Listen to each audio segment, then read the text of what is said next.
안녕하세요. 세상만사 신기한 이야기를 옛날 이야기처럼 술술 풀어드리는 과학을 듣다입니다. 본격적인 이야기를 시작하기 전에 문득 궁금해지네요. 지금 우리 선생님께서는 따뜻한 아랫목에 계신가요? 아니면 볕 좋은 공원 벤치에 계신가요? 전국 팔도 어느 동네에서 이 방송을 듣고 계신지 댓글로 살짝 귀띔해 주시면 제가 그쪽을 향해 더 반갑게 인사를 올리겠습니다. 자, 그럼 오늘 이야기 보따리를 한번 풀어볼까요? 오늘 저희가 함께 나눌 이야기는요, 바로 성간 여행에 대한 겁니다. 별과 별 사이를 여행하는 것. 참 낭만적으로 들리는데 이게 왜 그렇게 어려운지에 대한 근본적인 질문을 던져보려고 합니다. 네, 특히 지구에서 가장 가까운 이웃별, 바로 프록시마 센타우리에 대한 이야기를 중심으로 풀어가면 흥미로울 것 같습니다. 맞습니다. 이름의 뜻은 가장 가까운인데 현실은 왜 가장 먼 여정인지 그 뒤에 숨어있는 과학의 벽들을 하나씩 허물어 보겠습니다. 우선 인류가 옛날부터 밤하늘을 보면서 가졌던 그 낭만적인 시각부터 짚어봐야 할 것 같아요. 네, 그렇죠. 고대 항해사들에게 별은 바다 위의 지도였고 또 농부들에게는 계절을 알려주는 달력이었잖아요. 맞습니다. 아주 친근하고 우리 곁에 항상 있는 존재, 거의 이웃처럼 여겼던 거죠. 바로 그 이웃이라는 개념이 핵심인 것 같네요. 네. 그래서 천문학자들이 프록시마 센타우리를 발견했을 때 그 기대감이 엄청났습니다. 이름 자체도 라틴어로 가장 가깝다는 뜻이니까요.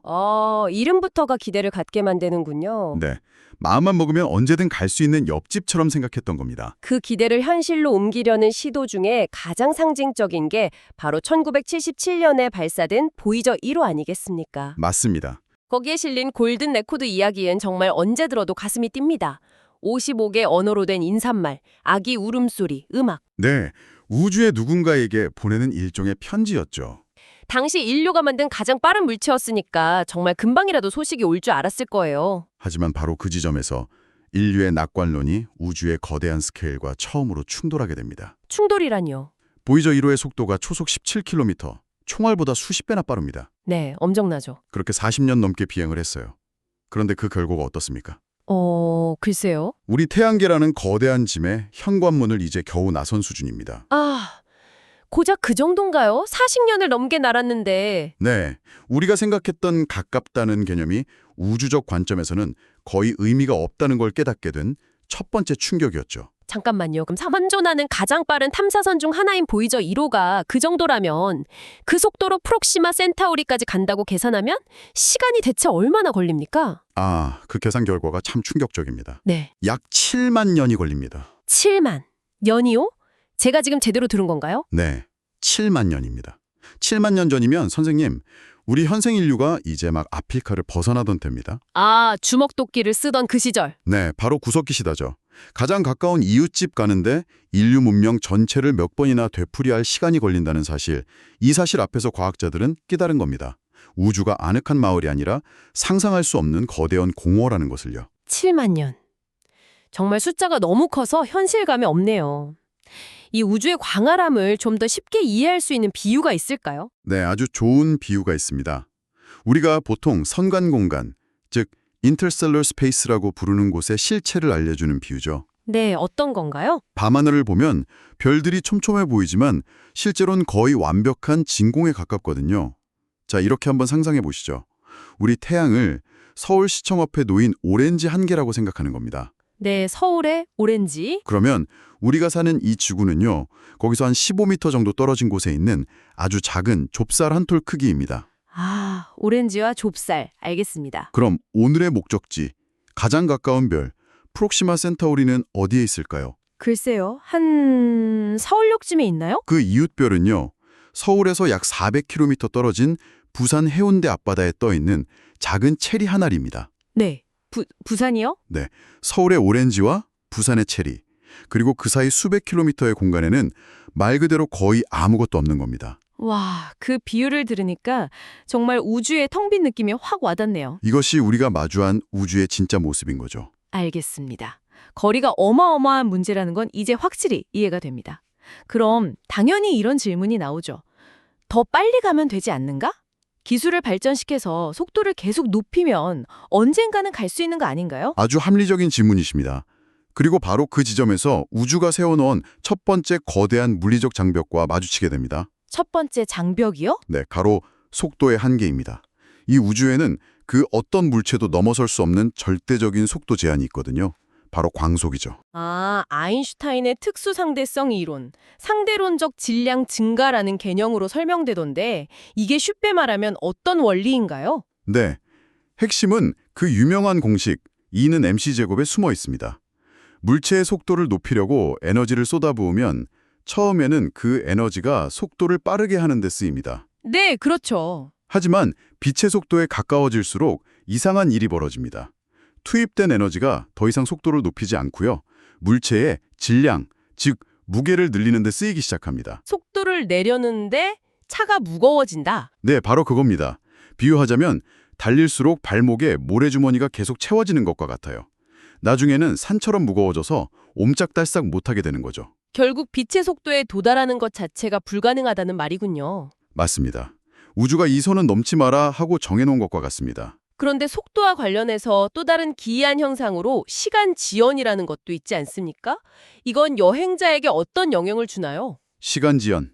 이건 어쩌면 질량 증가보다 더 무서운 장벽일 수 있습니다. 더 무섭다고요? 네, 속도가 빨라질수록 그 안의 시간은 바깥 세상보다 느리게 흐릅니다. 예를 들어 광속에 가깝게 1년간 여행을 하고 돌아왔다고 쳐요. 네. 지구에서는 이미 수십, 수백 년이 흘러가 버린 뒤일 수 있습니다. 아, 내가 사랑하는 가족, 친구들이 모두 세상을 떠나고 없는. 그렇습니다. 성관 여행을 마친 우주비행사는 고향에 돌아온 게 아니라 낯선 미래에 홀로 망명한 고독한 이방인이 되는 셈입니다. 이건 기술로 해결할 수 있는 문제가 아니군요. 네, 시간과 공간의 본질에 대한 문제니까요. 속도와 시간의 벽만 해도 이렇게 높은데 사실 더 현실적인 문제도 있지 않습니까? 바로 연료 문제, 로켓 방정식의 저주라고 하던데요. 아, 네.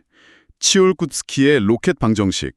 우주비행의 냉혹한 현실을 보여주는 수학이죠. 원리는 간단하다고 들었습니다. 아주 간단합니다. 멀리 가려면 연료가 많이 필요하죠. 당연하죠. 그런데 그 연료 자체도 무게가 나가는 짐입니다. 그래서 연료를 더 실으면 우주선이 무거워지고 아, 그 무거워진 우주선을 움직이려면 연료가 또 더 필요해지는군요. 바로 그 악순환입니다. 밑빠진 독에 물 붓기 같은 거죠. 이 방정식이 왜 그렇게 절망적인 결과를 낳는 건가요? 이게 관계가 지수함수적이기 때문입니다. 목적지가 조금만 멀어져도 필요한 연료는 정말 기하급수적으로 늘어납니다. 현재 화학연료로 프록시마 센타우리까지 왕복하는 데 필요한 연료약을 계산해봤더니 네, 결과가 어떻습니까? 우리 은하계 전체의 물질을 싹 다 연료로 바꿔도 부족하다는 계산이 나옵니다. 은하계 전체로도요? 그건 그냥 불가능이라고 말하는 거나 마찬가지네요. 사실상 그런 셈이죠. 알겠습니다. 그럼 상상력을 좀 발휘해보죠. 미래의 마법 같은 엔진이 개발돼서 속도와 연료 문제를 다 해결했다고 가정해봅시다. 그럼 이제 안전하게 여행할 수 있는 건가요? 그 텅 빈 우주 공간 자체가 위험하다고 하던데요. 정확히 보셨습니다. 바로 성간매질과의 충돌 문제입니다. 성간매질이요? 네. 우주 공간이 완벽한 진공은 아니고요. 아주 희박하게나마 수소 원자나 미세한 먼지들이 떠다닙니다. 아, 그런 것들이 위험한가요? 평소에는 전혀 위협이 안 되죠. 하지만 우주선이 광속의 20%처럼 어마어마한 속도로 날아가면 이야기가 완전히 달라집니다. 네, 알겠습니다. 같은 원리입니다. 아광속으로 비행하는 우주선에게 좁쌀만한 먼지 입자 하나는 핵폭탄 수십 개와 맞먹는 파괴력을 가집니다. 핵폭탄이요? 보이지 않는 총알이 우주 공간에 가득 차 있는 셈이군요. 그렇죠. 목적지에 도착하기도 전에 우주선은 너덜너덜해지거나 그냥 파괴될 겁니다. 그런데 충돌할 때 나오는 방사선 문제도 심각하다고 들었습니다. 어쩌면 그게 더 근본적인 문제입니다. 초고속으로 수소 원자들과 충돌하면 그 충격으로 감마선이나 X선 같은 아주 강력한 방사선이 발생합니다. 병원 엑스레이실에 10년 동안 갇혀 있는 것과 비슷하다고 생각하시면 됩니다. 승무원들은 목적지에 도착하기 전에 심각한 피폭으로 사망에 이를 겁니다. 정말 첩첩산중이네요. 거리, 속도, 연료, 충돌에 방사선까지. 그래도 이 모든 역경을 뚫고 마침내 프록시마 센타우리에 도착했다고 해봅시다. 그곳은 어떤 모습일까요? 네, 목적지 자체의 문제도 만만치 않습니다. 프록시마 센타우리는 태양처럼 안정적인 별이 아니라 훨씬 작고 변덕스러운 적색 외성입니다. 붉은 난쟁이별, 성질이 고약한 붉은 외눈박이 도깨비 같다고 하더군요. 아주 적절한 비유입니다. 그리고 그 주위를 도는 행성 프록시마 B는 어머니별과 너무 가까워서 조석 고정 상태에 있습니다. 조석 고정이요? 그게 구체적으로 어떤 환경을 말하는 거죠? 달이 항상 같은 면만 우리에게 보여주는 것과 같습니다. 행성의 한쪽 면은 영원히 별을 바라보는 불타는 낮이 되고 그럼 반대쪽은? 영원한 어둠에 잠긴 얼어붙은 밤이 되는 거죠. 한쪽은 끓는 사막, 다른 쪽은 얼음왕국이군요. 네. 만약 생명체가 살 수 있다면 그 경계선뿐일 텐데 거긴 또 극심한 온도차 때문에 영원히 상상을 추월하는 폭풍이 몰아치는 곳일 겁니다. 게다가 그 어머니 별 자체가 위험하다고요? 그렇습니다. 적색 외성은 예측 불가능하게 강력한 플레어, 즉 항성 폭발을 일으킵니다. 태양의 것보다 수천 배는 강력할 수 있죠.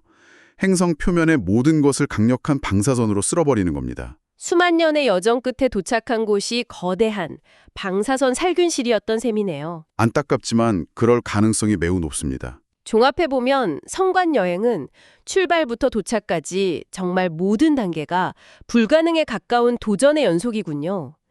그렇다면 이 모든 사실은 우리에게 무엇을 말해주는 걸까요? 우리는 이 지구라는 요람에 영원히 갇힌 존재일까요? 그렇게 볼 수도 있겠지만 저는 조금 관점을 바꿔볼 필요가 있다고 생각합니다.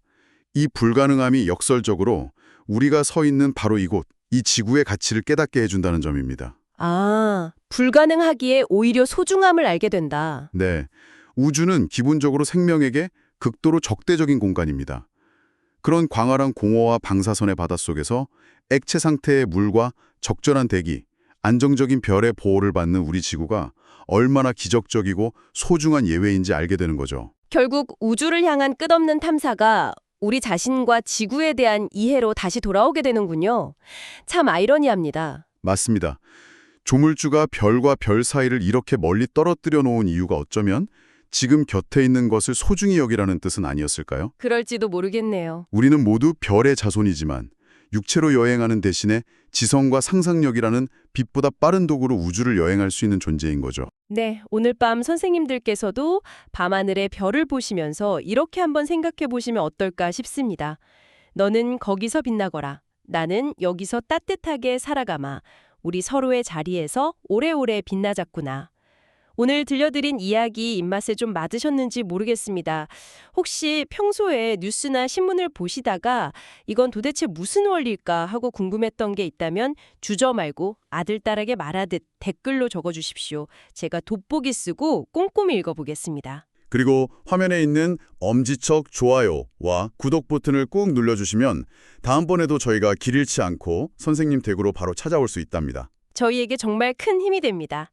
지금까지 과학을 듣다였습니다. 늘 강건하십시오.